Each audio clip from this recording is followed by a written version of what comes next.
Study IQ IAS, आपका selection हमारा mission.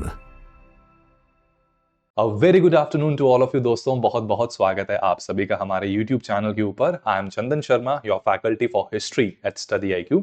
और आज इस पर्टिकुलर वीडियो में हम एक सीरीज को रिज्यूम करने जा रहे हैं। ठीक है, हमने एक सीरीज स्टार्ट की थी विच आप ही के फीडबैक से हमें पता लगा कि it is really good series and आप में से बहुत से स्टूडेंट्स चाहते हैं कि इस सीरीज को ना केवल रिज्यूम किया जाए बल्कि कंप्लीट भी किया जाए, because this is going to play a very crucial role in your overall UPSC preparation as well as आपका जो अपकमिंग प्रीलिम्स आने वाला है उसमें तो बहुत ज्यादा इंपॉर्टेंट इसकी एक भूमिका रहेगी।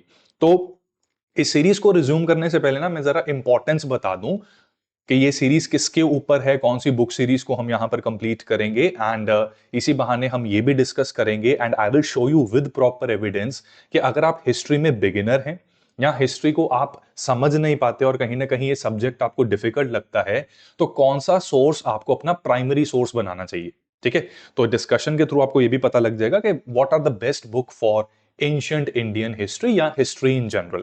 तो इसमें देखो दोस्तों, ऐसा है कि जो कॉमन नोशन है ना कि हिस्ट्री के लिए अगर हम किताबों की बात करें तो कौन सी किताब अच्छी है, तो ज्यादातर लोग मानते हैं कि जो न्यू एनसीईआरटीज हमारी अवेलेबल हैं, जिसको आप ई पाठशाला के ऊपर जाके डाउनलोड कर सकते हैं, तो class 6 to 12 many people believe, right, सुनी सुनाई बातें हैं तो कहते हैं कि हिस्ट्री की जो एनसीईआरटीज हैं, न्यू एनसीईआरटीज छठी से लेकर 12वीं तक इंपॉर्टेंट रहती हैं।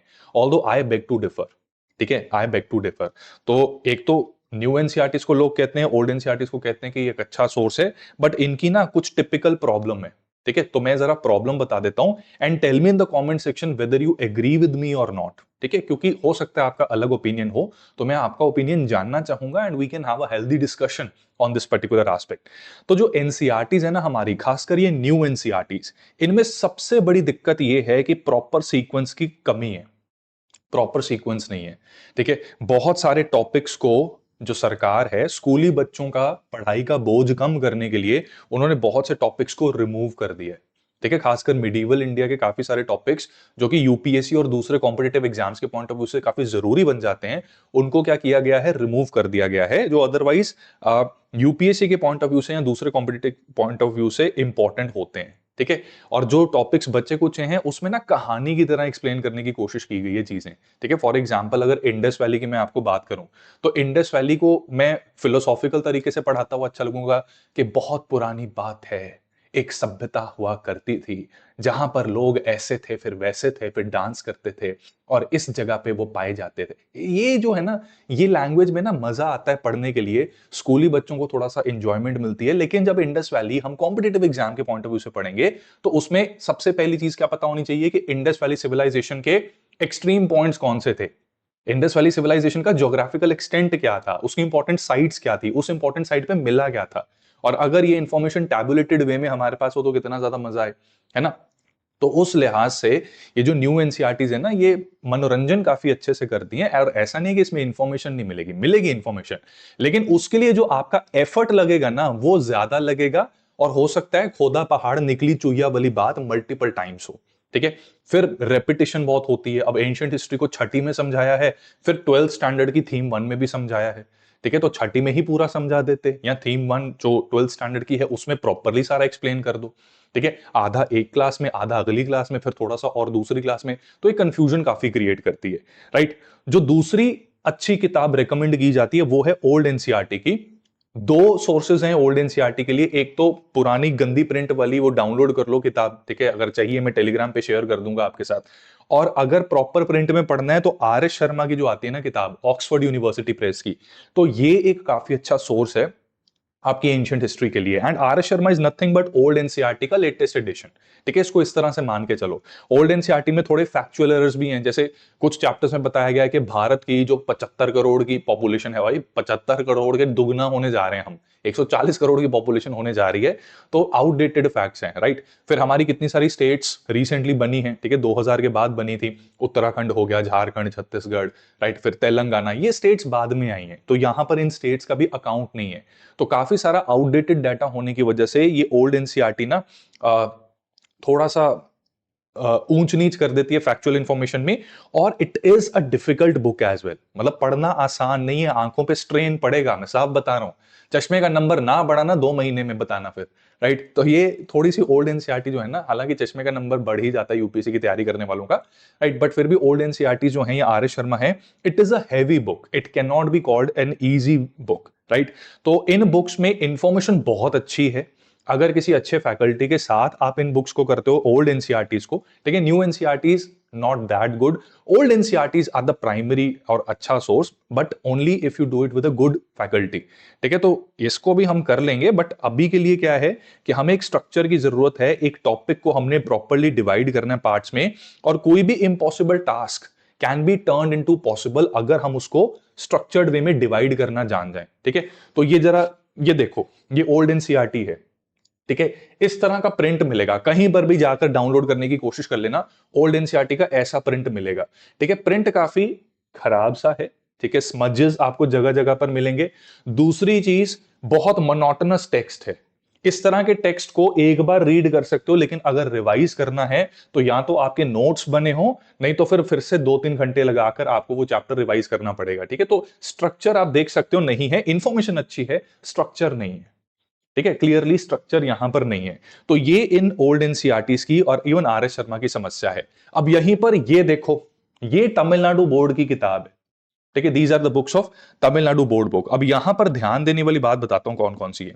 ध्यान देने वाली बात यह है कि जितने टॉपिक्स हैं, ठीक है, एक हेडिंग दी गई है, उसके बारे में एक्सप्लेन किया गया है, कलर्ड डायग्राम दी गई है, ब्लैक एंड व्हाइट में नहीं, कलर्ड डायग्राम दी गई है।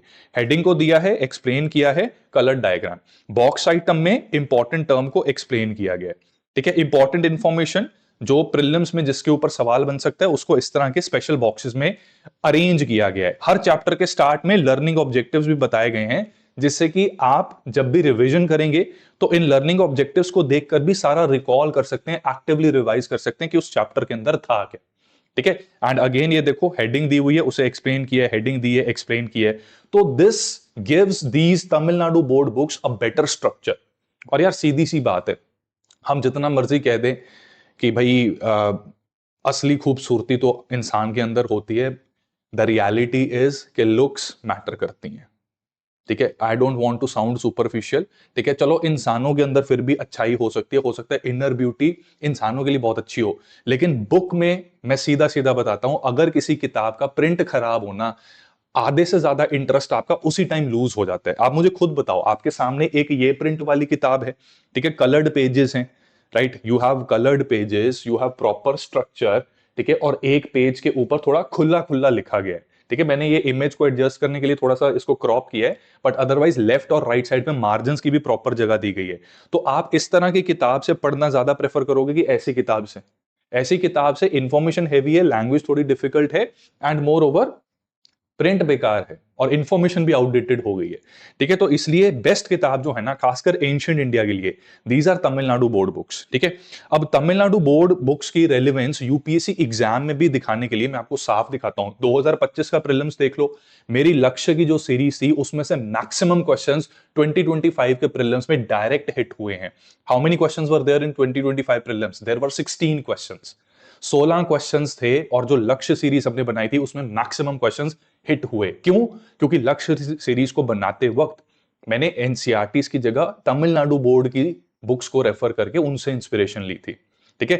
ये क्वेश्चन आया था, मत विलास विचित्र चित्ता, इनके मतलब समझाते हुए मैंने महेंद्र वर्मन 1 के बारे में आपको बताया था, राइट। यहां पर अब हम चैप्टर बाय चैप्टर करेंगे तो और अच्छे से कवर करने का हमारे पास अपॉर्चुनिटी है, ठीक है। तो आंसर ए है, एंड ये क्लियरली डायरेक्टली तमिलनाडु की किताब से आया गया है, ठीक है। एक और क्वेश्चन दिखाता हूं, ये भी 2025 का क्वेश्चन है, क्वेश्चन इजी है, ठीक है, लेकिन तमिलनाडु बोर्ड की बुक में बहुत क्लियरली नजर आ रहा है, ठीक है, बहुत ही अच्छे से, बहुत ही क्लियरली ये इंफॉर्मेशन नजर आ जाती है, राइट। कि फाजुआन जो है एक चाइनीज पिलग्रिम, वो भारत किस राजा के रेन में ट्रेवल किया था, ठीक है। तो ये हमने पढ़ा हुआ है, चंद्रगुप्त 2 के टाइम पे आया था फाजुआन, ठीक है। और इसी तरह से 2018 में ये देखो, ये अब इस तरह के क्वेश्चंस आप इन जनरल जब देखोगे ना, रोंगटे खड़े हो जाएंगे कि वो भाई कहां से आ गया पेपर, और मैं मर गया भाई, मेरे को चक लो भाई, रब मैनू चक ला, ऐसी फीलिंग आएगी। ऐसी फीलिंग में हमने फंसना नहीं है यार। देखो, Korkai, Poompuhar, Muchiri, these were known as which of the following in ancient Tamilakam. Tamilakam जो टर्म है ना, तमिलक्कम द टर्म, ये डायरेक्टली अभी चैप्टर कराऊंगा ना आज, जो डायरेक्टली वो टर्म वहां पर दी हुई है। ठीक है, तो तमिलनाडु बोर्ड की किताबों में इसको प्रॉपरली दिखाया गया है। ठीक है, these were the port towns, port cities थे ये। ठीक है, 20 का आंसर है और ये डायरेक्टली तमिलनाडु बोर्ड की किताब से ये क्वेश्चन आया गया है। ठीक है, फिर building Kalyan mandapas was notable feature in temple construction of which kingdom. अब साउथ में देखो होता था ये, नो डाउट, लेकिन जब किंगडम्स की बात करेंगे, किंगडम कौन सा था? चालुक्य सा, चांडला सा, राष्ट्रकूटा, विजयनगर। ठीक है, ये तो यार दक्षिण भारत में ये सारे फैले हुए थे, अब कौन सा मार्क करूं? ये विजयनगर एम्पायर के साथ एसोसिएटेड है। Tamil Nadu book series, Tamil Nadu books के अंदर प्रॉपरली इसको बताया गया है। ठीक है, I will discuss it with you in detail when we discuss the Vijayanagar वाला चैप्टर। सिमिलरली ये देख लो, इस तरह का क्वेश्चन थोड़ा सा करंट का भी कॉन्टेक्स्ट आ जाता है, क्योंकि ये जगह न्यूज में रहती हैं, उनसे एसोसिएटेड इंपॉर्टेंट चीजें जो हैं वो भी न्यूज में रहती हैं। लेकिन इस तरह के क्वेश्चन को देख के बिना हो ये क्या हो गया भाई, मुझे बचा लो भगवान, ऐसी फीलिंग आती है। ठीक है, तो इसमें पुत्तुकुली शॉल, ये तमिलनाडु के ही हैं, राइट। जब अलग अलग चैप्टर्स में हम सोसाइटी को डिस्कस करते हैं तो कई टर्म्स के कम अक्रॉस हम होते हैं, तो उसके अंदर हमें ये पता लगता है। सूजनी एम्ब्रॉयडरी, ये जो है ये महाराष्ट्र की जगह, ये एक्चुअली बिहार से एसोसिएटेड है, और उपद जामदनी साड़ीज ये आंध्र रीजन से एसोसिएटेड है। ठीक है, तो इसके अंदर सिर्फ एक ही पेयर करेक्ट है, आंसर इसका ए होना चाहिए मेरे हिसाब से, यस ए ही आंसर है इसका। ठीक है, तो ये भी तमिलनाडु बुक्स में हमें अच्छे से मिल जाएगा। एंड सबसे अच्छी बात क्या है कि देखो, तमिलनाडु बोर्ड की किताबों में स्ट्रक्चर है कि नहीं है, दिखा था कि नहीं दिखा था, ये देखो स्ट्रक्चर है ना, मैंने आपको दिखाया। और जिस तरीके से मैं आपको कंटेंट देता हूं इन क्लासेस के साथ, ठीक है, तो उसमें तो सोने पे सुहागा आपको मिलता है। Just look at the content, ये मेरे हैंडआउट्स हैं बेटा, these are my handouts that I have given you in the first 18 lectures of this particular series। ठीक है, इसमें आप कोई भी टॉपिक है ना उसको बहुत अच्छे से समझ सकते हो। ठीक है, अलग अलग चैप्टर्स के ऐसे हैंडआउट्स मैंने दिए हुए हैं जिससे कि एक टॉपिक आपके लिए काफी ज्यादा सिंप्लीफाइड हो जाता है। मैप्स को देखकर, फ्लो चार्ट्स को देखकर आपके ज्ञान के चक्षु खुलते हैं, चीजों को याद रखने में मदद मिलती है। मोस्ट इंपॉर्टेंटली हर चैप्टर के साथ प्रीवियस ईयर क्वेश्चंस क्या आ चुके हैं, आगे कौन से क्वेश्चंस आ सकते हैं, तो वो मैं आपको जब एक्सप्लेन करता हूं ना, तो you get to learn, you get to understand कि why a particular chapter is important and why we should cover it. तो इसलिए ये तमिलनाडु की किताब, और उस किताब से भी ज्यादा ये सीरीज में जिस तरीके से आप मेरे साथ कवर करोगे, उसका काफी ज्यादा फायदा आपको होने वाला है। ठीक है, तमिलनाडु की किताब भी कुछ चैप्टर्स में मोनोटोनस और हैवी हो जाती हैं, तो उसको जब आप मेरे साथ करोगे, बहुत आसानी से पूरा का पूरा चैप्टर हमारा कवर हो सकता है। ठीक है, और कुछ जो लेक्चर्स हैं उसमें मैंने स्लाइड्स का इस्तेमाल किया है। स्लाइड्स में भी क्या है, आप स्वाइप करते करते अपनी पूरी रिवीजन कर सकते हो। ठीक है, so based on popular demand and request we have resumed this series, और इसके ना 18 लेक्चर्स हो चुके हैं। अगर आप में से कोई ऐसा बच्चा है जो स्टार्ट करना चाहता है, तो कुछ टेंशन लेने वाली बात नहीं है, आप लेक्चर 1 से चाहो तो शुरू कर सकते हो, 1.5x की स्पीड पे भी देख सकते हो। ठीक है, उस लेक्चर के साथ साथ जो कंटेंट है उसमें कुछ चीजों की आपको जरूरत पड़ेगी। वो कौन सी जरूरत रहेगी आपकी, क्या क्या जरूरतें रहेंगी? एक, आपको पीडीएफ चाहिए होगा, राइट, और एक तमिलनाडु बुक्स जो हैं इनका पीडीएफ चाहिए होगा, एक मेरे लेक्चर का पीडीएफ और बुक्स का पीडीएफ। ठीक है, तो ये मैं अपलोड कर चुका हूं एक मास्टर ड्राइव में। ठीक है, I have uploaded this in the master drive. तो clearly on the board you can see कि ये लेक्चर 1 एंड 2 का पीडीएफ, 3, 4, 5, 6, 7, 8, 9, 10, 11 एंड सो ऑन 18 तक के लेक्चर्स के पीडीएफ रेडी हैं।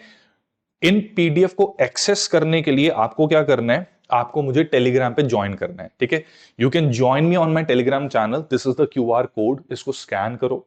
ठीक है, जब इसको स्कैन करोगे या अपने टेलीग्राम पे ये सर्च करोगे CS live space group underscore UPSC, तो you will be able to reach a group. ठीक है, ये मेरा ग्रुप है CS लाइव ग्रुप। ठीक है, दिस इज द ग्रुप। ठीक है, इस क्यूआर कोड को आप चाहो तो स्कैन कर सकते हो, कोई स्टडी पार्टनर अगर आपका है, आप उसके साथ भी इसे शेयर कर सकते हो, राइट। एंड जब ये चैनल को आप ओपन करोगे, इस टेलीग्राम चैनल को, ठीक है, तो जो लास्ट मैसेज आपको दिख रहे हैं ना, as you can see on the left side of your screens, यहां पर ये लिंक जो है ये तमिलनाडु बोर्ड की किताब का है। ठीक है, ये तमिलनाडु बुक्स, जो ओरिजिनल बुक्स है ना, लेटेस्ट एडिशन तमिलनाडु की किताबों का, वो लिंक है। ठीक है, टोटल कितनी बुक्स हैं तमिलनाडु बोर्ड की जो हमने पढ़नी है? टोटल 4 किताबें। ठीक है, कौन कौन सी क्लासेस की? Class 11th and class 12। अगर आप ओल्ड राजेंद्र नगर में जाते हो, बुक शॉप पे भी इसको प्रिंट एडिशन मिल जाता है, वो भी परचेज कर सकते हो, मैंने भी परचेज किया था। ठीक है। क्लास 11th में दो किताबें हैं, volume 1 and volume 2। Volume 1 is about ancient India, volume 2 is about medieval India. और क्लास 12th में भी there are two volumes, volume 1 is about modern India and volume 2 is about world history. ठीक है। और कुछ एक दो चैप्टर्स इसके पोस्ट इंडिपेंडेंस के भी हैं। वर्ल्ड हिस्ट्री की ये जो वॉल्यूम 2 है, ये भी हम कवर कर चुके हैं विश्व हिस्ट्री सीरीज में। ठीक है। बट अगर आप मेरे साथ दोबारा करना चाहते हैं तो हम इस सीरीज में भी आगे कंटिन्यूशन में कर सकते हैं। ठीक है। तो विश्व हिस्ट्री की जो सीरीज है उसमें वॉल्यूम 2 वैसे तो हम कर चुके हैं, बट एक बार शुरू करते हैं, एंशिएंट से आप स्टार्ट कीजिए, उसको रिज्यूम हम करते हैं, फिर यहां पर हम जरूरत पड़ी तो दोबारा आ जाएंगे। तो ये बुक्स को यहां पे आप डाउनलोड कर सकते हैं।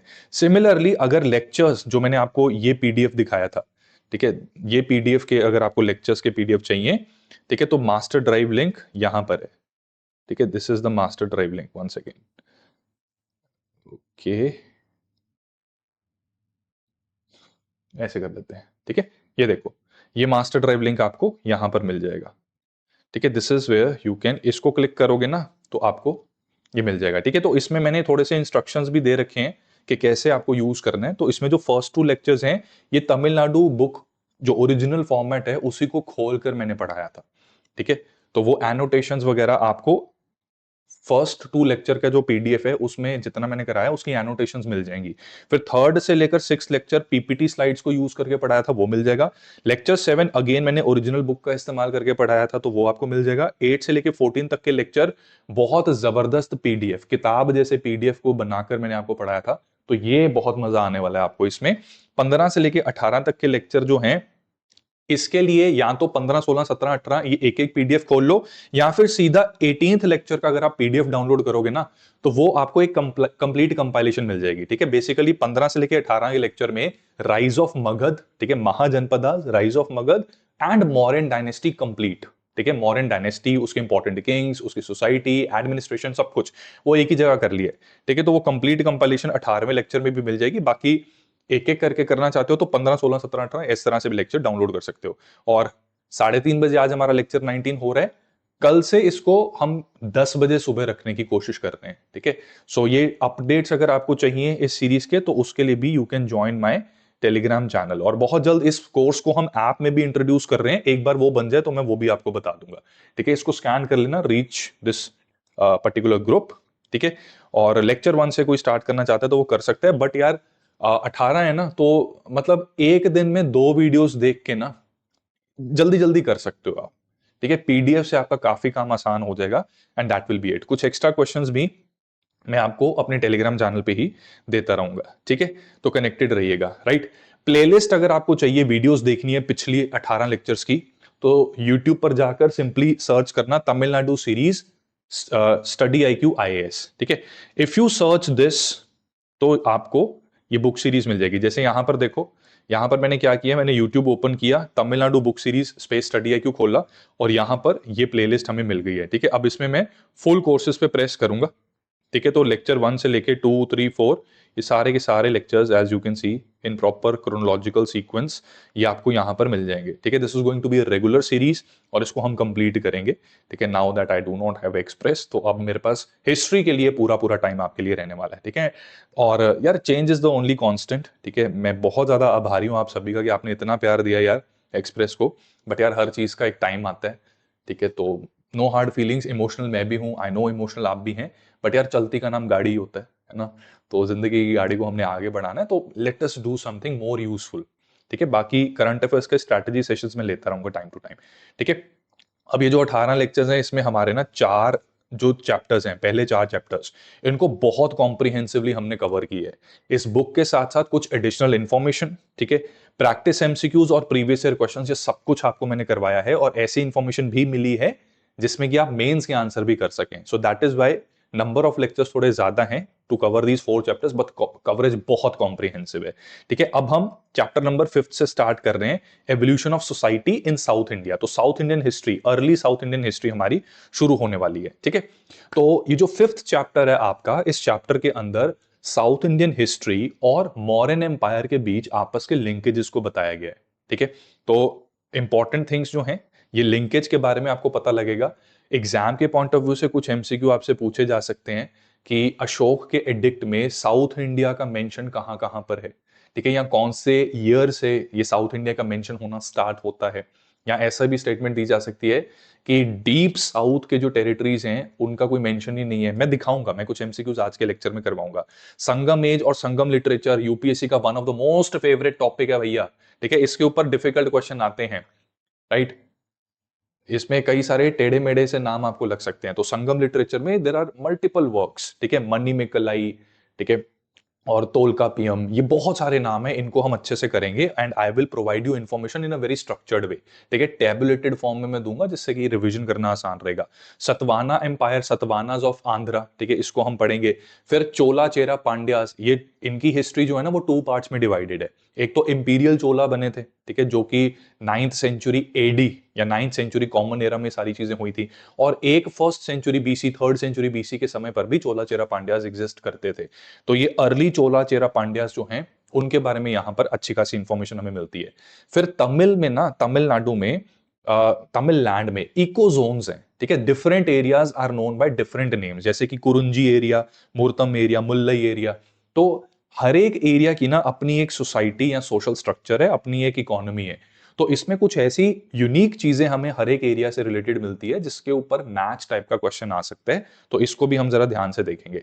उसके बाद जब तमिल पॉलिटी की डिस्कशन हम करेंगे 1st सेंचुरी बीसीई में, राइट, तो उसके अंदर ना हमें दिखेगा एक power struggle between 2 type of lords, ठीक है, जैसे गेम ऑफ थ्रोन्स में लॉर्ड्स होते हैं, राइट। 2 तरह के राजा थे, वेंदार एंड वेल्लीर। तो वेंदार जो थे वो बड़े राजा बन गए थे और वेल्लीर लोग जो थे वो छोटे राजा थे। तो इनके पावर स्ट्रगल के बारे में भी हमें पता लगेगा and you can clearly see Vendar और वेल्लीर ये क्या है, दीज आर टर्म्स, ठीक है। तो एंशिएंट हिस्ट्री में टर्म्स के ऊपर वैसे ही बहुत सारे सवाल आते हैं। तो ये टर्म्स कौन कौन सी हो सकती हैं, कैसे इनको पढ़ना है, समझना है, ये आपको पता लग जाएगा। फिर कालभराज, ठीक है, जैसे बाहुबली में काल ट्राइब था, तो कालभराज वर ऑल्सो देयर। तो पोस्ट संगम एज में कालभराज ने साउथ इंडिया को कैसे डोमिनेट किया था उसकी एक छोटी सी कहानी इस किताब में दी गई है, उसको भी मैं बहुत अच्छे से आपको कवर करवाऊंगा along with practice of MCQs and previous year questions, ठीक है। तो सीरीज काफी इंटरेस्टिंग होने वाली है और अब हमने लेक्चर को स्टार्ट कर ही दिया है, रिज्यूम कर ही दिया है इस सीरीज को, तो थोड़ा सा मैं आज पढ़ाना चाहता हूं आपको, ठीक है। हिस्ट्री यार यूट्यूब के ऊपर काफी दिनों बाद में आपको पढ़ा रहा हूँ, पेड क्लासेस में तो हमारा आज ही एक बैच स्टार्ट हो रहा है P2I का, ठीक है, 2 बैचेस इनफैक्ट स्टार्ट हो रहे हैं। उन दोनों में ही मेरी क्लासेस हैं, एक 2027 को टारगेट कर रहा है, एक 2028 को टारगेट कर रहा है, राइट। तो उसके अंदर हिस्ट्री बेसिक्स आज हम स्टार्ट कर रहे हैं, तो यूट्यूब पर आई थॉट कि यार आज हमें शुरू कर देना चाहिए, ठीक है।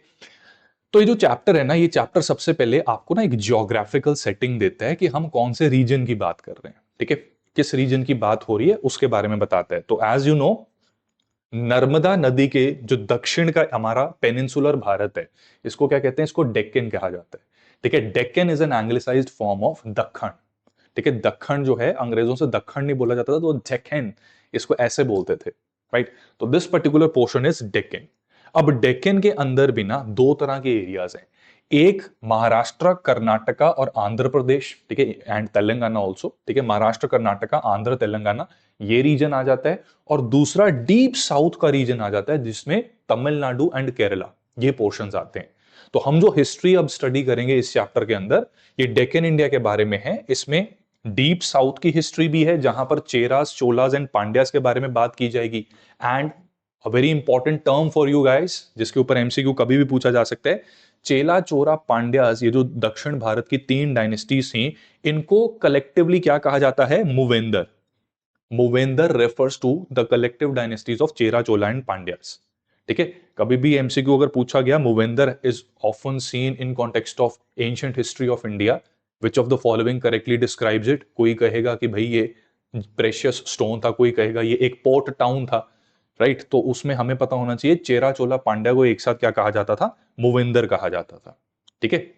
और मूवेंदर के बारे में जो इंफॉर्मेशन है, अगर आपसे पूछा जाए कि Ashoka inscriptions had no reference about Chera Chola Pandya या नो रेफरेंस अबाउट मूवेंदर्स, तो वो गलत होगा, क्योंकि अशोक के जो इंस्क्रिप्शंस थे 3rd सेंचुरी बीसी से ही अशोक के इंस्क्रिप्शंस में इन राज्यों का वर्णन हमें मिलता है, ठीक है। एंड दीज राज्यस, द साउथ राज्य, ये जो चोला चेरा पांड्या हैं, ये अशोक के किंगडम से इंडिपेंडेंट नेबर्स थे। ठीक है, these were the independent neighbours of Ashoka's territory. ठीक है, उसके प्रोविंस नहीं थे, इंडिपेंडेंट नेबर्स की तरह ये एग्जिस्ट करते थे। ठीक है, और डीप साउथ में जो ये किंगडम्स हैं, इनको कलेक्टिवली मूवेंदर कहा जा रहा है। और जो ये ज्योग्राफिकल एरिया है डीप साउथ का, ठीक है, this particular geographical area of deep south, this area is called as Tamirakam. ठीक है, ये साउथ इंडिया में ना जब भी ये वर्ड होता है ना, ZH लिखा होता है, इसकी प्रोनाउंसिएशन र होती है, र, तमिर, तमिर, ऐसे र।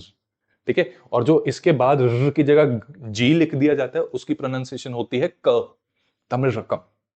ठीक है, तमिल रकम। साउथ इंडियन लैंग्वेज थोड़ी सी डिफिकल्ट होती है बोलना, राइट। तो तमिल रकम, ये एक टर्म आपने सीख ली आज। और मूवेंद्र, ये टर्म भी अब आपको पता लग गई, कभी एमसीक्यू आया, now you will never forget that what does it refer to. ठीक है जी, तो इस चैप्टर में स्टार्टिंग में सिर्फ इतना बताया कि हम किस जगह की बात कर रहे हैं और कौन सी डायनेस्टीज की बात कर रहे हैं। ठीक है, तो टोटल 4 डायनेस्टीज हैं मेन। ठीक है, एक है सतवानास। सतवानास का जो एम्पायर था, ये आज के Maharashtra, Karnataka, Andhra Pradesh and certain areas of north Tamil Nadu, ठीक है, इस रीजन में ये फैला हुआ था, राइट। तो first century CE, common era, ठीक है, जैसे मान लो ये बर्थ ऑफ क्राइस्ट, इसके बाद के जितने साल हैं they are common era, and इससे पहले के जितने साल हैं they are before common era. तो फर्स्ट सेंचुरी जब आई, ठीक है, फर्स्ट सेंचुरी जब आई 0 to 99 सीई में, this is the first century, तो यहां पर सतवाहनास की इमर्जेंस हुई थी। So who were Satavahanas, who were their important kings, what was their lifestyle, how was their economy, society, ये सारी चीजें हमने पढ़नी है। उसके बाद डीप साउथ की 3 डायनेस्टीज थी जो सतवाहनास के पड़ोसी भी थे, और ये सतवाहनास से पहले के एग्जिस्ट कर रहे थे, क्योंकि अशोक के डिक्ट में हमें इनका वर्णन मिल जाता है। ठीक है, ये एग्जिस्ट करते थे 3rd सेंचुरी बीसी में।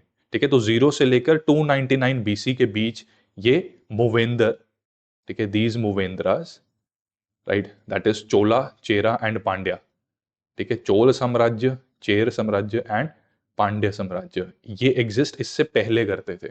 ठीक है, और अशोक के एडिक्ट में सबसे पहला जो एक पॉलिटिकल स्नैपशॉट है ना, पॉलिटिकल स्नैपशॉट का मतलब है कि इनका अस्तित्व क्या था, पॉलिटिकली किस तरह के राज्य थे, उसकी पहली एविडेंस, राइट, उससे पहले की एविडेंस हमें नहीं मिलती। ठीक है, और इनका ओरिजिन कैसे हुआ उसको लेकर भी जो इतिहास है ना, वो अभी भी एक्सकवेशंस और डिस्कवरीज चल रही हैं। ठीक है, तो अशोक के इंस्क्रिप्शंस में हमें इसके बारे में सबसे पहले पता लगता है। ठीक है, अब ये पूरी की पूरी हिस्ट्री को रिकंस्ट्रक्ट करने के लिए हम मल्टीपल सोर्सेज का रेफर करेंगे, बुक ने उसके बारे में बताया है। तो पहला हमारा क्या रहेगा, आर्कियोलॉजिकल एविडेंस रहेगी।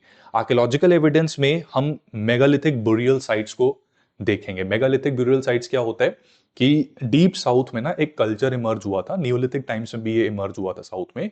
तो वहां पर जब कोई इंसान मर जाता था तो उसकी कब्र के पास एक बहुत बड़ा पत्थर रख दिया जाता था, उस पत्थर को कहते थे मेगालिथ। ठीक है, तो इस तरह की काफी सारी साइट्स जो हैं वो साउथ इंडिया में हमें मिलती हैं, और इनके कल्चर के बारे में हमें काफी सारी हिंट्स देती हैं कि किस तरह की सोसाइटी ग्रेजुअली कैसे इवॉल्व हुई। ये हमारा सोर्स रहेगा। कुछ पोर्ट टाउन्स की हमने एक्सकवेशन की, तो हमें पुराने आर्टिफैक्ट्स मिले, जैसे कि ये अब कुछ जगहें हैं, इनको मैप में भी देख लेना। मैप बेस्ड क्वेश्चन भी यार हिस्ट्री में आ जाते हैं। ठीक है, साउथ इंडिया से ये क्वेश्चन साउथ इंडियंस के लिए बहुत आसान होंगे, उनके लिए तो ये वही है ना, पानीपत, फगवाड़ा, लुधियाना, जलंधर, उनके लिए तो उसी तरह है। हमें पता है लुधियाना जलंधर कहाँ है। ठीक है, उनको शायद लुधियाना जलंधर लगे यार, it is very hard to pronounce, है ना, but for us this is hard to pronounce. Arikamedu, Kodumanal, अलग अलग अलग, मतलब अटकना शुरू कर देंगे हम, अलगन कुलाम, राइट, एंड उरेयूर। तो इसको जरा देख लेना। ठीक है, and the best way to memorise such difficult name is when we associate it with map. ठीक है, तो मेरे पीछे आपको यहाँ पर साउथ इंडिया का, दक्षिण भारत का मैप नजर आ रहा है। ठीक है, इसमें यू कैन सी अरिकामेडू जो है it was a port town. ठीक है, ये ईस्टर्न, साउथ ईस्टर्न कोस्ट जो है हमारी तमिलनाडु की कोस्ट को क्या कहा जाता है, जो ये वाली कोस्ट है इसका क्या नाम होता है, वीडियो के कमेंट सेक्शन में मुझे लिख के बताइए। ठीक है, ज्योग्राफी भी आप कर रहे हो, ठीक है, तो इसको मुझे लिख के बताइएगा। So this is Arikamedu. ठीक है, उसके बाद जो हमारा कोडुमनाल है, ये तमिलनाडु और केरला के बॉर्डर के थोड़ा सा ईस्ट की तरफ आ जाता है। ठीक है, यहाँ पे देखने में आपको लग रहा होगा कि केरला में है, बट केरला के ईस्टर्न साइड तमिलनाडु में ही है ये। ठीक है, उसके बाद आपका अलगन कुलाम। अलगन कुलाम जो है ये तमिलनाडु का वो पार्ट जो आगे पाक स्ट्रेट और पाक बे से जाके मिलता है, तो वहां का पोर्ट टाउन है। ठीक है, अलगन कुलाम। याद रखने का तरीका क्या है कि जहां पे श्रीलंका भारत के सदर्न टिप से अलग हो रहा है, that is what is Alagankulam. ठीक है, अलगन कुलाम वो एरिया, वो पोर्ट टाउन जो श्रीलंका को भारत के सदर्न टिप से अलग कर रहा है। ठीक है, और उसके बाद उरायूर। उरायूर जो है ये सुनने में ऐसा लगता है ना, मतलब I don't know about you, but Uraiyur जब भी मैं बोलता हूं ना, मुझे ऐसा लगता है कि जैसे नेवल को रेफर कर रहे हैं ये। ठीक है, उरायूर, है ना, पेट और नेवल जैसा लग रहा है। तो ये तमिलनाडु के सेंट्रल एरिया में। ठीक है, अगर तमिलनाडु इंसान होता, अगर ये स्टेट इंसान होती, तो ये उरायूर वाला एरिया ये इसकी नाभि की तरह होता। ठीक है, तो ज्योग्राफिकल एरियाज को भी याद रखेगा ना, there is a very scientific and strategic way. और इस तरह के तरीके मैं आपको खूब इस सीरीज में बताऊंगा कि बाकियों के लिए हो सकता है ये साउथ इंडियन नेम्स याद करना डिफिकल्ट हो, लेकिन मेरे बच्चों के लिए बिल्कुल डिफिकल्ट नहीं होने वाला है। ठीक है, तो अरिकामेडु, कोदुमनाल, उरायूर, राइट, एंड अलगन कुलाम। ठीक है, इनको याद रखना। अलगन कुलाम तो हो गया याद। ठीक है, कुडमनई, सॉरी कुडुमनल, कुडुमनल, कोनुमल, कोनु वाला, कुडू, कोडू से कोना याद रख सकते हो, तो तमिलनाडु के कोने में, केरला के थोड़ा सा पास, तो कुडुमनल हो गया। ठीक है, उसके बाद अरिकामेडु। ठीक है, अरिकामेडु जो है वो इसकी अरक, अरक पंजाबी वर्ड है वैसे। ठीक है, एल्बो को कहते हैं, है ना, एल्बो को अरक कहा जाता है। तो जो तमिलनाडु का एक्चुअली एल्बो नहीं है, शोल्डर कह सकते हो, तो उसके पास है ये। ठीक है, उरयूर हमें याद रहेगा सेंटर में है। ठीक है, सो that is all about it, है ना। इसी के साथ साथ आर्कियोलॉजिकल एविडेंस में a very important point two note is Buddhism का ओरिजिन हमने देखा कहां पे हुआ था। कमेंट सेक्शन में लिखो। इसी सीरीज में हम बुद्धिज्म जैनिज्म कर चुके हैं, इसके डेडिकेटेड वीडियोस भी मैं बना चुका हूं। तो बुद्धिज्म जो है ना, ये नॉर्थ इंडिया में इसकी इमर्जेंस हुई थी। ठीक है, हाँ, फुट हिल्स ऑफ हिमालयाज में, and gradually it proliferated and propagated into different parts of India and also in Southeast Asian countries, Buddhism तो खासकर। ठीक है, तो बुद्धिस्ट सेंटर्स साउथ इंडिया में भी थे। अगर आपसे कोई पूछे कि Buddhism could not reach South India, तो वो गलत स्टेटमेंट होगी, क्योंकि साउथ में there are very important places. जैसे आंध्र प्रदेश में ना 2 जगहें हैं। अब देखो, ये जगह मैंने आपको बता दी। अब मेरे लिए छोटा सा काम आपको मेरा करना है। आपने ना घर जाके जब ये वीडियो खत्म होगी, तो अमरावती को देखोगे कि मैप में कहाँ है। ठीक है, अमरावती ना 2 जगह है, एक महाराष्ट्र में है, एक आंध्र प्रदेश में है। मैं यहां पर आंध्र प्रदेश की बात कर रहा हूं। ठीक है, मैं आंध्र की बात कर रहा हूं, जिसको चंद्रबाबू नायडू आंध्र प्रदेश की कैपिटल बनाने के लिए भी पुश कर रहे हैं। ठीक है, तो वो क्या है, it is a Buddhist site in Andhra Pradesh. Similarly there is one more site, it is Nagarjuna Konda. ठीक है, नागार्जुना कोंडा। और एक छोटा सा होमवर्क आपको। ठीक है, वैसे तो साउथ इंडिया की जो बुद्धिस्ट साइट्स हैं या बुद्धिज्म इन साउथ इंडिया, ये हमारा एक कोर टॉपिक बन जाता है, जिसको हम हमारे P2I बैच में ज्यादा डिटेल में डिस्कस करते हैं। बट आपके लिए थोड़ा सा आपको एक एडिशनल टास्क में यहां पर देता हूं। गूगल भगवान जी का इस्तेमाल करके ना मुझे कॉमेंट्स में बताइए, ये 2 हो गई, 3 और major Buddhist sites in south India.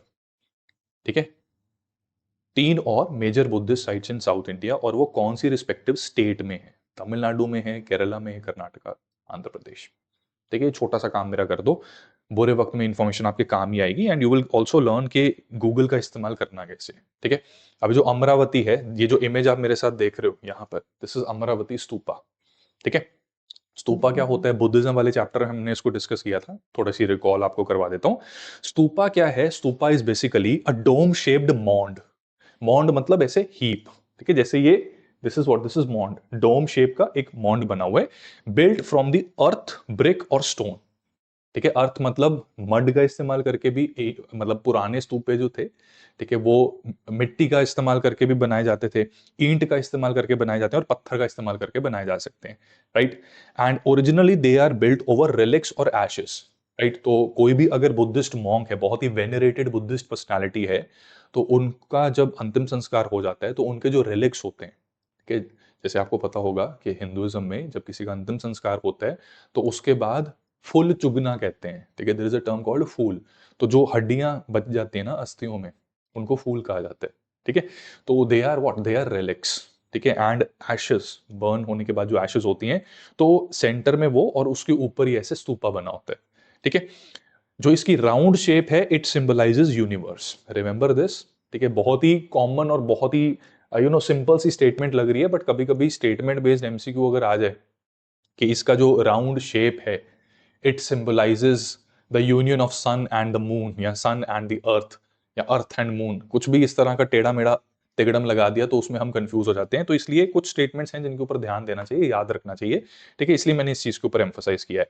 एक प्रदक्षिण पथ इसके आसपास होता है, एज यू कैन सी, ठीक है, ये एंट्रेंस गेट है, ठीक है, this is the entrance gate, अंदर जाके ये सर्कम एम्बुलेटरी पैसेज होता है, ठीक है, प्रदक्षिण पथ कहते हैं उसको, सर्कम एम्बुलेटरी पैसेज, जहां पर आप परिक्रमा लगाकर अपनी रिस्पेक्ट्स पे करते हैं, ठीक है। सो दिस इज स्तूपा। अब आगे बढ़ने से पहले ना थोड़ा से क्वेश्चंस करते हैं। हमने बड़ी ही सिंपल सी अभी चीज इस चैप्टर से रिलेटेड डिस्कस की है, वेरी सिंपल, कोई ऐसा मुश्किल नहीं है, ठीक है। बट स्टिल लेट्स सी कि जितना हमने थोड़ा सा पढ़ा है उसके बेसिस पे क्या कोई एमसीक्यू बन सकता है। तो based on previous year questions ऐसा एमसीक्यू आपसे पूछा जा सकता है। आंसर करने की कोशिश कीजिए सब जने, ध्यान से क्वेश्चन को पढ़िएगा, गलती नहीं करनी। तो ये कह रहा है कि with reference to south India in Mauryan times, Maurya साम्राज्य के समय पर जो साउथ इंडिया है, बड़ी बार ना बच्चे इसी को देख के, हो भाई मौर्यन साम्राज्य में हमने तो साउथ इंडिया किया नहीं, अब क्या करेंगे, हाय में मर गया, ठीक है, ऐसी थिंकिंग आ जाती है। घबराना नहीं है, हम स्टेटमेंट पढ़ेंगे, चंदन सर के साथ हमने तमिलनाडु बुक सीरीज कर रखी है, तो डरने की बिल्कुल भी जरूरत नहीं है यहाँ पे, ठीक है। तो स्टेटमेंट्स को अब देखते हैं। पहली स्टेटमेंट क्या कह रही है, अशोक के जो एडिक्ट हैं, अशोक जी महाराज के जो एडिक्ट हैं, दे मेंशन चोला, पांड्या, केरल पुत्र एंड सत्यपुत्र, ठीक है, चोला चेरा, ठीक है, चोला पांड्या, केरल केरल पुत्र चेरा को डिनोट करते हैं, एंड सत्यपुत्र ये भी साउथ इंडिया में है। तो क्या ये ट्रू है, अशोक के एडिक्ट्स क्या इनको मेंशन करते हैं? जवाब क्या होगा? जवाब है यस, ठीक है, ये सभी साउथ इंडिया के ही अलग अलग डायनेस्टीज हैं, राइट, अलग अलग किंगडम्स हैं, and they are referred to in Ashokan edicts, ठीक है। बुक के अंदर, सॉरी, बुक के अंदर चोला पांड्या एंड केरल पुत्रस की बात की गई है, ठीक है, चेरास को जब रेफर करते हैं। सत्यपुत्रस के बारे में ज्यादा नहीं बताया, बट थोड़ी सी भाई फैकल्टी के साथ जब आप कोई बुक स्टडी करोगे तो फैकल्टी अपनी एडिशनल नॉलेज आपको इंपार्ट करेगा ना, तो थोड़ी एडिशनल नॉलेज मैं आपको दे रहा हूं, ठीक है, इसको नोट कर लेना। These polities were recorded as Mauryan provinces, ये बताओ ये ट्रू है कि फॉल्स है? ये जो पॉलिटीज हैं चोला पांड्या केरल पुत्रस की, they were recorded as Mauryan provinces, the answer is no. मैंने मौर्यन एम्पायर डिस्कस करते वक्त आपको अशोक का साम्राज्य दिखाया था, जहां पर जब हम दक्षिण भारत की बात करते हैं तो उसके ऊपर ऊपर अशोक का काफी सारा साम्राज्य था। महाराष्ट्र कर्नाटका के कुछ एरियाज अशोक के फ्यूडेटरीज थे, बट डीप साउथ के जो जैसे चोलाज एंड पांड्यास, इनकी जो टेरिटरीज थी, देवर इंडिपेंडेंट नेबर्स, ठीक है, वो अशोक के साम्राज्य का हिस्सा नहीं था, देवर इंडिपेंडेंट नेबर्स। और मैंने अभी बातों बातों में दोबारा इसका वर्णन किया है आपके साथ, ठीक है। तो ये जो सेकंड स्टेटमेंट है ये गलत हो जाती है, फर्स्ट ट्रू है, सेकंड गलत है। थर्ड कह रही है Ashok speaks of medical treatment for both humans and animals, ठीक है, ये ना अशोक एडिक्ट, अशोकन एडिक्ट्स, ठीक है, अशोकन एडिक्ट्स। तो साउथ में ना मेडिकल ट्रीटमेंट के इंस्टीट्यूशंस खोले गए थे और ह्यूमंस एनिमल्स दोनों के लिए खोले गए थे, ठीक है। तो इसका भी वर्णन हमें एडिक्ट्स में मिल जाता है, ठीक है। तो थर्ड स्टेटमेंट भी ट्रू है, एंड बुक में ये चीज मेंशन की हुई है, इसको मैंने इम्पार्ट कर दिया, क्वेश्चन के थ्रू आपको बता दिया, ठीक है। और ये बात भी याद रखना कि नॉलेज को जब हमने एक्यूमुलेट करना होता है तो उसकी 3 स्टेजेस होती हैं। पहली स्टेज में आप चीजों को समझते हो, जैसे इस क्लास में फैकल्टी के साथ आप इस चीज को समझ रहे हो। दूसरी स्टेज में घर जाके रिवाइज करते हो, उसमें कुछ और हमें पता लगता है, कोई और चक्षु खोलते हैं हमारे। और तीसरी स्टेज में क्वेश्चन के थ्रू आप नॉलेज को गेन करते हो, ठीक है। तो 1 एंड 3 इसका करेक्ट आंसर होगा, C will become the correct answer, क्योंकि ये प्रोविंसेस नहीं थे, they were independent neighbours of Ashoka साम्राज्य। सेकेंड क्वेश्चन को करते हैं, ठीक है, सेकेंड क्वेश्चन को करते हैं। चलो सोचो यार क्या हो सकता है, इसमें थोड़ा सा हमें दिमाग लगाना पड़ेगा, ठीक है, थोड़ा थोड़ा थोड़ा थोड़ा थोड़ा दिमाग लगाएंगे, ठीक है जी। चलो ये ना 2 पेयर हैं, 2 कॉलम वाले पेयर हैं। यूपीएससी का जो फॉर्मेट बन गया ना उसमें 3 कॉलम, मतलब इतने गिर यूपीएससी ना सच में 3 कॉलम वाले टेबल लगाने शुरू कर दिए इन्होंने, है ना, 100 क्वेश्चंस और 3 कॉलम, साथ साथ स्टेटमेंट्स कुछ क्वेश्चंस में आ रही हैं, ठीक है। That is how they are making the paper lengthy. तो ये क्या है, अरिका मेडू, ठीक है, अरिका मेडू क्या हो सकता है यार ये? अरिका मेडू कह रहा है रोमन ट्रेड एविडेंस, ठीक है। मैंने आपको बताया था कि साउथ में अगर हम देखें, ठीक है, साउथ में अरिकामेडू कुछ यहां पर है ना, अर्क के पास, यानी कंधे, तमिलनाडु के कंधे के पास एक पोर्ट टाउन है। कह रहे Roman trade evidence, port town है, पोर्ट टाउन।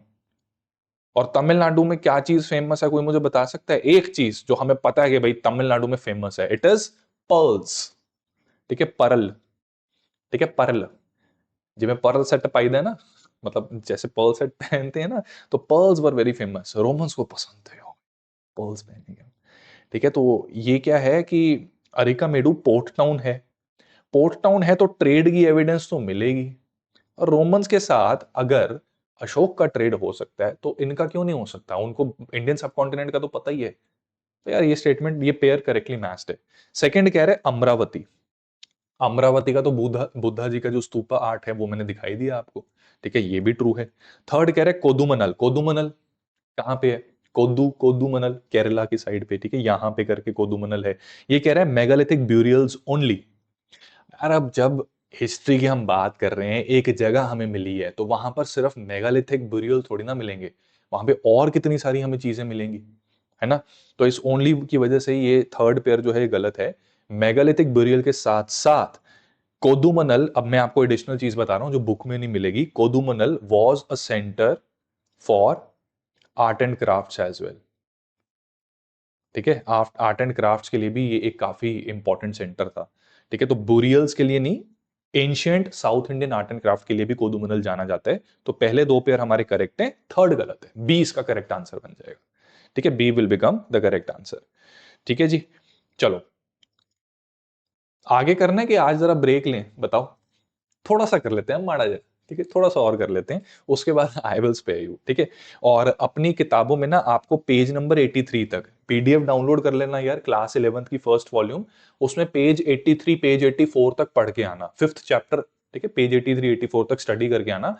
कल जो 10 बजे सुबह मॉर्निंग वाला सेशन होगा उसको पढ़ना आसान हो जाएगा, ठीक है, which will be lecture 20 of this particular series, ठीक है। इसके बाद जो दूसरे सोर्सेज हैं उसमें हम कॉइन्स देखेंगे, तो चोला चेरा पांड्या के कॉइन्स से हमें काफी कुछ पता लगता है, संगम एज के जो चीफ थे उनके कॉइन्स देखेंगे, सतवाना के कॉइन्स देखेंगे, और रोमन्स के भी कॉइन्स मिले थे यहाँ पे, ठीक है। We found Roman copper silver and gold coins, जिससे ये प्रूफ मिलता है कि Indo Roman trade directly in south Indian kingdoms के साथ भी होता था। यहाँ की कुछ लग्जरी आइटम्स होती थी, एग्जाम्पल देता हूं लग्जरी आइटम्स की, पेपर था, ठीक है, पर्ल, ठीक है, पेपर, पर्ल, टेक्सटाइल्स, ठीक है, ये तीन मेजर आइटम्स थी जो साउथ से रोमन साइड जाती थी, ठीक है। दक्षिण भारत में वैसे भी आपको पता है जो डेक्कन ट्रैप्स हैं, हमारी जो कॉटन सॉइल है, डेक्कन कॉटन सॉइल, वो सबसे बेस्ट क्वालिटी का पूरी दुनिया में कॉटन प्रोड्यूस करती थी, ठीक है। तो उसकी एविडेंस भी हमें रोमन कॉइन से पता लगती है कि खूब अच्छा खासा ट्रेड हमारा हुआ करता था। एपिग्राफी क्या होता है, एपिग्राफी का मतलब होता है इंस्क्रिप्शन से मिलने वाली इंफॉर्मेशन। तो अशोक के जितने एडिक्ट थे, ठीक है, अशोक के प्राकृत भाषा में जो एडिक्ट्स हैं, ठीक है, प्राकृत भाषा में लिखे गए एडिक्ट्स जो हैं आंध्र और कर्नाटक रीजन में मिल जाते हैं, ठीक है। आंध्र कर्नाटक रीजन में ये प्राकृत भाषा के जितने एडिक्ट्स हैं वो हमें मिल जाते हैं, राइट। तो इसमें जो आपको मैप में ये जगहें दिख रही हैं, ठीक है, Brahmagiri, Maski, Nettur, right, these are some important sites जहां पर अशोक की इंस्क्रिप्शंस हमें मिली हैं, ठीक है। नेत्तुर जो है ये आज की डेट में तेलंगाना के पास पड़ जाता है, ठीक है, आंध्र प्रदेश तेलंगाना के बॉर्डर के पास पड़ जाता है। Maski is in Karnataka and Brahmagiri also in Karnataka near the western coast of Karnataka, ठीक है। तो ये कुछ एरियाज हैं, अशोक के एडिक्ट्स इन तीन जगहों पे हमें साउथ में मिले हैं, ठीक है, कर्नाटका में, आंध्र प्रदेश तेलंगाना के पास, ठीक है। तो यहां पर अशोक के इंस्क्रिप्शंस मिली हैं। तो साउथ इंडिया का जो पॉलिटिकल स्नैपशॉट है ना, पॉलिटी किस तरह की हुआ करती थी, कि इन्होंने चिकित्सालय खोले थे जानवरों के लिए भी इंसानों के लिए भी, वो सारी एविडेंस हमें इन तीन जगहों में मिल जाती है, ठीक है। फिर तमिल ब्राह्मी केव इंस्क्रिप्शंस, ठीक है, तमिलनाडु और केरला में भी अशोक के इंस्क्रिप्शंस हैं, ठीक है। तमिल ब्राह्मी, ठीक है, तमिल ब्राह्मी केव इंस्क्रिप्शंस हैं, राइट। तो ब्राह्मी भाषा का इस्तेमाल यहां पे किया गया था, राइट। ये कौन कौन सी जगहें हैं, मंगुलम, जम्बई एंड पुगलूर, ये सारी की सारी तमिलनाडु में, ठीक है, मंगुलम, जम्बई, पुगलूर, राइट। मैप देखना चाहते हो देख सकते हो, बट स्टेट पता होनी चाहिए, राइट। तो इसके अंदर कई सारे रिकॉर्ड्स मिलते हैं कि साउथ इंडिया के लोग कैसे डोनेशंस करते थे, किस तरह के राजा यहाँ पे होते थे, ट्रेड किस तरह से कंडक्ट होता था, तो ये सारी चीजें हैं, ठीक है। तो ये जो कुछ जगह है ना अशोक के इंस्क्रिप्शंस जिन जगहों पे मिलते हैं, इनका नाम थोड़ा सा आप याद रख सकते हो, बुरे वक्त में काम आ सकता है। जैसे प्रीवियस ईयर क्वेश्चन हमने देखा, जगहों के नाम देके पूछा जाता है कि इनकी सिग्निफिकेंस क्या है, तो ऐसे ही यहां पर भी जगह का नाम देके अगर ऑप्शन में अशोकन एडिक्ट्स आया तो फिर आंसर हमारा वो होगा, ठीक है। चलिए दूसरे सोर्सेस क्या क्या हैं हिस्ट्री को रिकंस्ट्रक्ट करने के, ये ग्रीक रोमन जो ट्रैवलर्स आते थे उनके रिकॉर्ड्स भी काफी कुछ बताते हैं। जैसे कि इसको याद रखना, अब ये बड़ा इंपॉर्टेंट है, मैं एक्स्ट्रा इंफॉर्मेशन दे रहा हूं जो बुक में नहीं मिलेगी। पेरिप्लस ऑफ इरिथ्रियन सी, ठीक है, ये क्या है कि एक ट्रैवल अकाउंट है, ठीक है, पेरिप्लस ऑफ इरिथ्रियन सी। तो इस पेरिप्लस ऑफ इरिथ्रियन सी के अंदर क्या है, हमें ना रेड सी रूट की इंफॉर्मेशन मिलती है। रेड सी रूट को यूज करके ग्रीक और ये जो रोमन एम्पायर है ये कहा था, मेडिटेरेनियन के उस पार था। मेडिटेरेनियन को क्रॉस करके फिर रेड सी रूट से होते हुए भारत पहुंचने का जो रास्ता है उसकी इंफॉर्मेशन हमें पेरिप्लस ऑफ इथेरियन सी में मिलती है। ठीक है, Erythraean sea, Periplus of Erythraean sea में रेड सी रूट की इंफॉर्मेशन मिलती है। तो तमिलनाडु के इंपॉर्टेंट पोर्ट्स के बारे में हमें यहां पर इंफॉर्मेशन मिलती है। ठीक है, this is a travel account. Pliny's natural history, Pliny एक व्यक्ति है, उनकी जो नेचुरल हिस्ट्री का उन्होंने ना एक एनसाइक्लोपीडिया लिखा था। ठीक है, तो वो भी तमिल लैंड के बारे में काफी कुछ बताता है। टॉलमी की जो ज्योग्राफी है, ठीक है, टॉलमी की, पी साइलेंट है इसमें, टॉलमी की जो ज्योग्राफी है ये भी तमिलनाडु की ज्योग्राफिकल स्ट्रक्चर्स और फॉर्मेशन के बारे में बताता है, जो यूनिक चीजें मिलती हैं उसके बारे में बताता है। Then there is Vienna papyrus. ठीक है, वियना पेपिरस, ये वियना में मौजूद, ठीक है, वियना पेपिरस क्या है, पेपिरस क्या है, एक ना पर्ची है जो वियना के एक म्यूजियम में अभी पड़ी हुई है। यहां पर ना इस पर्ची के ऊपर बेसिकली क्या है, ये रसीद है। रसीद क्या कर रही है, मुजरिस से रेड सी तक एक कंसाइनमेंट है गुड्स की, उसको लेके जाने की बात यहां पे की गई है। ठीक है, मुजरिस पोर्ट कहां पर है ये मैं आपको होमवर्क देता हूं, कल इसको डिस्कस करूंगा मैं। ठीक है, इसके ऊपर क्वेश्चन बनाऊंगा। मुजरिस की ना लोकेशन एक बार मैप में देखना, कल मैं आपको दिखा भी दूंगा। ठीक है, तो मुजरिस से रेड सी पोर्ट की ना ये रिसीट है। ठीक है, दिस इज अ रिसीट, तो वियना में मौजूद है, और पेपरस का मतलब होता है पर्ची। ठीक है, और ये म्यूजियम में पड़ी है, तो इसका आइटम नंबर क्या है, G40822। राइट, फिर है पुटिंगर टेबल। पुटिंगर टेबल क्या है कि ये ना रोमन स्टाइल में ना लॉन्ग रोल वाला मैप जो होता है ना, ठीक है, long roll style road map, ठीक है, तो उसको पुटिंगर टेबल कहा जाता है। उस पुटिंगर टेबल में तमिलनाडु के रास्तों के बारे में भी इंफॉर्मेशन दी गई है। ठीक है, तो ये कुछ हमारे ट्रैवल अकाउंट्स हैं। क्या चीज किस चीज को सिग्निफाई कर रही है इसको याद रखना, मैथ्स टाइप का क्वेश्चन आपसे पूछा जा सकता है। ठीक है, प्लीज रिमेंबर दिस। राइट, तो ये भी हमारे इंपॉर्टेंट सोर्सेज हैं। इससे हमें जो तमिल लोग हैं और जो वेस्टर्न सोसाइटी थी उस समय की, उनका जो ट्रेड चलता था आपस में, उसके बारे में हमें पता लगता है। तो we get a lot of information from this.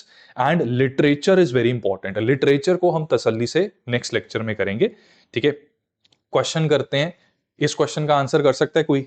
Assertion reason type का क्वेश्चन है। असर्शन कह रही है Roman gold and silver coins they are found in large numbers in south India. Roman gold और सिल्वर कॉइन्स साउथ इंडिया में बहुत बड़ी मात्रा में मिलते हैं। रीजन कह रहा है कि south Indian polities were connected to Mediterranean markets via sea routes described in Periplus. Correct है कि फॉल्स है? देखो, पेरिप्लस है ना, तो पेरिप्लस में यही तो मेंशन किया गया है। ठीक है, पेरिप्लस क्या है, ये एक सी रूट का इंसाइक्लोपीडिया आप समझ लो। ठीक है, एरिथ्रियन सी का जो पेरिप्लस है वो यही पोर्ट्स, प्रोडक्ट्स, सी रूट्स, इसकी इंफॉर्मेशन दे रहा है, और इसी में हमें ये पता लगा है।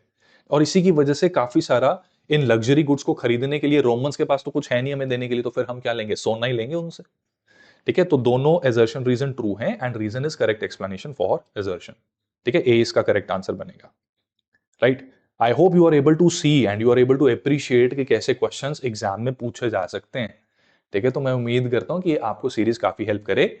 बहुत ज्यादा मैं हैवी नहीं करना चाहता इस टॉपिक को, इसलिए आज यहां पर पॉज लेते हैं।